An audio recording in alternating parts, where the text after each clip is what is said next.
নমস্কার বন্ধুরা, কুকিং অর্পিতাতে আপনাদের সবাইকে স্বাগত জানাই। আশা করি আপনারা সবাই ভালো আছেন। আমি আজকে বানাচ্ছি নদীর মুরলা মাছের তেল ঝাল। আমার যদি এই রেসিপিটা ভালো লেগে থাকে তাহলে আমার চ্যানেলে একটা সাবস্ক্রাইব করে দেওয়ার অনুরোধ রইল। আমি এই যে তার জন্য মুরলা মাছ নিয়ে নিয়েছি। এই মাছটাকে আমি আগে থেকে ভালোভাবে বেছে ধুয়ে নিয়েছি। এর মধ্যে আমি দিয়ে দিচ্ছি পরিমাণ মতো লবণ আর দিচ্ছি হলুদ, যে আমি মাছটাতে ভালো করে মাখিয়ে নিচ্ছি।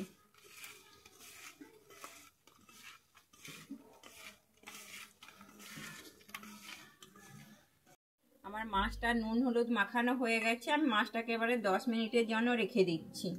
আমি এরপরে মুরলা মাছের ঝাল বানানোর জন্য এখানে নিয়েছি পেঁয়াজ। আমি একটা বড় সাইজের পেঁয়াজ কেটে নিয়েছি একটা টমেটো, আর দুটো কাঁচা লঙ্কা, একটু ধনেপাতা, আর নিয়েছি এখানে 1 চামচ গোটা জিরে আর শুকনো লঙ্কা 4টা। ঝালটা আপনারা আপনাদের পরিমাণ অনুযায়ী দেবেন। আর দিয়েছি একটু আমি কালো জিরে। আমি জিরে আর শুকনো লঙ্কাটা বেটে নিচ্ছি। আমি জিরে আর শুকনো লঙ্কাটা বেটে নিচ্ছি।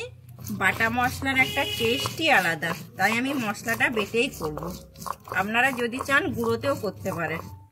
সরষের তেলেই করে নেব। আমি কড়া বসিয়ে দিয়েছি, আমার কড়াটা গরম হয়ে গেছে। আমি এবার তেল দিয়ে দিচ্ছি। আমি এখানে সরষের তেলই দিয়ে দিচ্ছি। হয়ে গেছে, আমি মাছগুলোকে দিয়ে দিচ্ছি।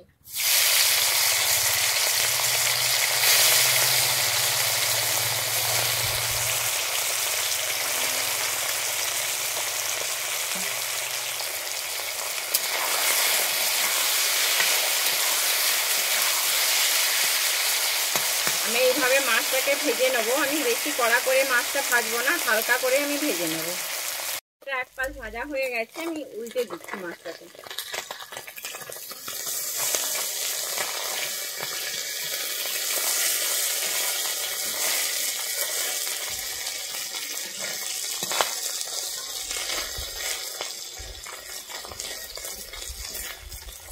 ভাজা হয়ে গেছে, দেখুন মাছটা ভাজা হয়ে গেছে। আমি তুলে নিচ্ছি মাছটাকে।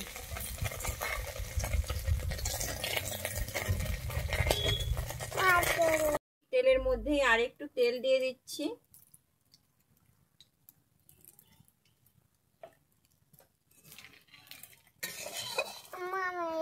দিয়ে দিচ্ছি একটা শুকনো লঙ্কা, আর দিচ্ছি আমি কালো জিরে।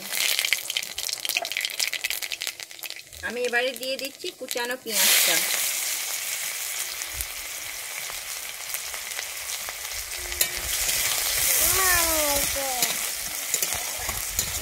পেঁয়াজটা ভাজা হয়ে গেছে।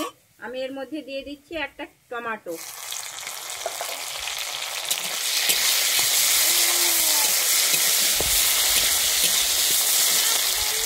আমি তার মধ্যে দিয়ে দিচ্ছি লবণ। লবণটা আপনারা আপনাদের পরিমাণ অনুযায়ী দেবেন।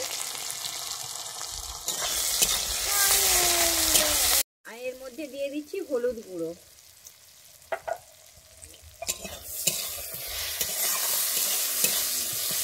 ভাজা হয়ে গেছে। আমি এর মধ্যে দিয়ে দিচ্ছি বেটে রাখা শুকনো লঙ্কা আর জিরেটা। আমি শুকনো লঙ্কা আর জিরেটাকে দিয়ে একটু ভালোভাবে কষিয়ে নিচ্ছি।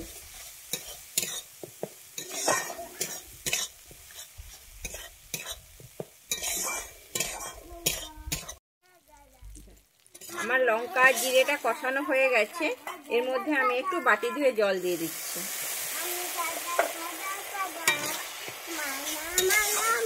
মশলা থেকে তেল ছেড়ে দিয়েছে। আমি এর মধ্যে দিয়ে দিচ্ছি এবারে জল।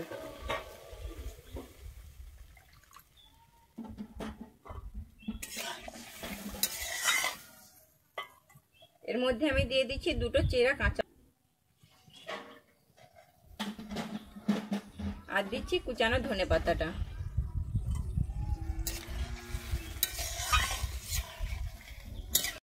আমার জলটা ফুটে উঠেছে। আমি এর মধ্যে দিয়ে দিচ্ছি ভেজে রাখা মুরলা মাছগুলো।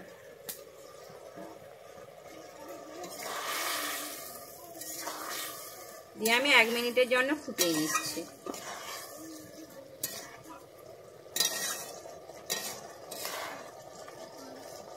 আমার রেডি হয়ে গেছে নদীর মুরলা মাছের তেল ঝাল। আমার যদি এই রেসিপিটা আপনাদের ভালো লেগে থাকে তাহলে আমার চ্যানেলে লাইক, শেয়ার, কমেন্ট ও সাবস্ক্রাইব করে দেওয়ার অনুরোধ রইল।